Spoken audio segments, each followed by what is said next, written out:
दोस्तों मध्य प्रदेश स्टेट का latest minimum wages publish हो चुका है और ये देख सकते हैं मैं डायरेक्ट यहाँ पे सर्कुलर में आ चुका हूँ। आप देख सकते हैं यह जो है 30 सितंबर को ऑलरेडी पब्लिश हो चुका है। ये आपका नोटिफिकेशन नंबर है। यह जो इफेक्टिव है 1 अक्टूबर 2024 से यह इफेक्टिव है। तो चलिए हम लोग धीरे धीरे स्टेप बाय स्टेप इसको गो थ्रू कर लेते हैं और मैं आपको एक्सप्लेन कर देता हूँ category wise Madhya Pradesh state के अंतर्गत जितने भी मिनिमम वेजेज है उसके हिसाब से क्या मिनिमम वेजेज बन के आया है। और आपको पता है कि मिनिमम वेजेज के आधार पर ही सीटीसी में बढ़ोतरी देखने को मिलती है, टेको में बढ़ोतरी देखने को मिलती है, आपके स्टैट्यूटरी पेमेंट उसी के आधार पर डिडक्ट होते हैं। तो चलिए देख लेते हैं मिनिमम वेजेज क्या बन के आया है, उस पर पूरा डिटेल हम लोग यहाँ पे एक्सप्लेन कर देता हूँ। यहाँ पे आप देख पा रहे हैं कि सबसे पहले यहाँ पे देख सकते हैं अगरबत्ती उद्योग है और इसको जो है अनुसूची एफ के अंतर्गत रखा गया है। यहाँ पे देख सकते हैं यहाँ पे अगरबत्ती रोलर्स अगर आप 1000 अगरबत्ती रोल करने पर साधारण दर आपका जो है 61 रुपीज़ 65 पैसे मतलब 62 रुपीज़ मिलेंगे। अगर आप सुगंधित या सेंटेड अगरबत्ती बनाते हैं तो आपको 62 रुपीज़ मिलेंगे 1000 अगरबत्ती बनाने पे। तो यहाँ पे देखते हैं और बाकी के जो भी कैटेगरी है उसमें क्या बन के आया है। यहाँ पे आप देख सकते हैं अगर आप बीड़ी नियोजन में काम कर रहे हैं, बीड़ी उद्योग में अगर आप बीड़ी बनाने का काम करते हैं 1000 बीड़ी का बंडल बनाते हैं तो आपका 111 रुपये आपको मिलेंगे इतना बनाने पे। आप ऊपर आते हैं और देख लेते हैं अगर आप कृषि नियोजन में काम कर रहे हैं, कृषि एग्रीकल्चर में काम कर रहे हैं और नॉर्मली इसमें सभी को अनस्किल्ड के अंतर्गत रखा जाता है जो भी करते हैं, तो उसका जो है मिनिमम वेजेज बन के आएगा। आप देख सकते हैं यहाँ पे दिया हुआ है ये जो है 8332 रुपीज़ पर मंथ का मिलेगा और 227 रुपीज़ आपको पर डे का मिलेगा।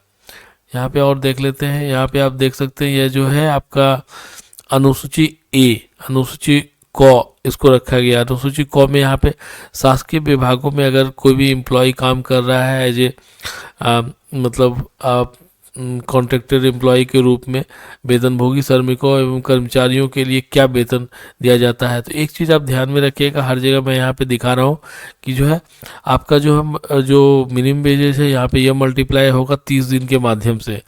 तो देख सकते हैं यहाँ पे अकुशल यानी अनस्किल्ड एम्प्लॉय का जो मिनिमम वेजेज बन के आया है 10,225 रुपीज़ पर मंथ का बन के आया है, पर डे का 341 रुपीज़ हो जाएगा। सेमी स्किल्ड में अगर आप काम कर रहे हैं तो आपका 11,082 रुपीज़ बन के आएगा और 369 रुपीज़ पर डे का हो जाएगा।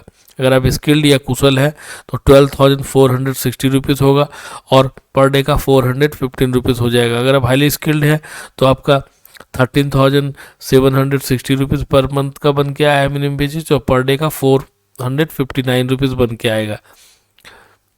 देख सकते हैं यहाँ पे जो है यह जो है आपको अगर आप मुद्रणालय यानी प्रिंटिंग वगैरह के काम में काम कर रहे हैं जहाँ पे तो यह जो है आपका 26 से डिवाइड होगा पर मंथ का और पर डे का निकल के आ जाएगा। देख सकते हैं इसमें लिपिकीय वर्ग में अगर आप काम कर रहे हैं और कुशल है तो आपका 10,225 रुपीज़ बन के आएगा, पर डे का 393 बन के आएगा। उसी के अंतर्गत आप श्रेणी ए और श्रेणी बी में काम करते हो तो श्रेणी ए के अंतर्गत 12,460 रुपीज़ बन के आएगा और श्रेणी बी यानी श्रेणी 2 में अगर आप काम करते हैं तो 11,082 रुपीज़ बन के आएगा। यह आपका दिया हुआ है पर डे का। अगर आप हाईली स्किल्ड में काम कर रहे हैं तो हाईली स्किल्ड का आपका 13,760 रुपीज़ बन के आएगा, पर डे का आप देख सकते हैं यहाँ पे 529 रुपीज़ बन के आएगा। और आप यहाँ पे देख सकते हैं अगर आप कुशल श्रेणी में हैं, कुशल श्रेणी के अंतर्गत श्रेणी एक में आपको 13,710 रुपीज़ बन के आएगा, श्रेणी 2 में आपका 13,403 रुपीज़ बन के आएगा, श्रेणी 3 में आपका 12,460 रुपीज़ बन के आएगा।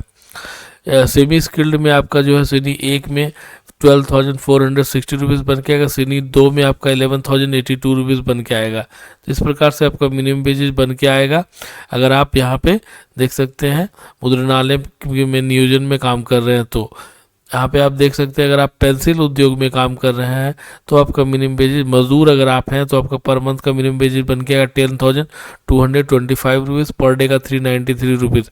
अगर आप पेकर है, पट्टी पेकर है, सीपर है तो आपका 10,730 रुपीज़ बन के आएगा और पर डे का 430 रुपीज़। अगर आप मुनीम है, लेखाकार है, क्लर्क आदि के रूप में काम कर रहे हैं तो आपका मिनिमम वेजेज 12,460 रुपीज़ बन के आएगा, पर डे का 479 बन के आएगा।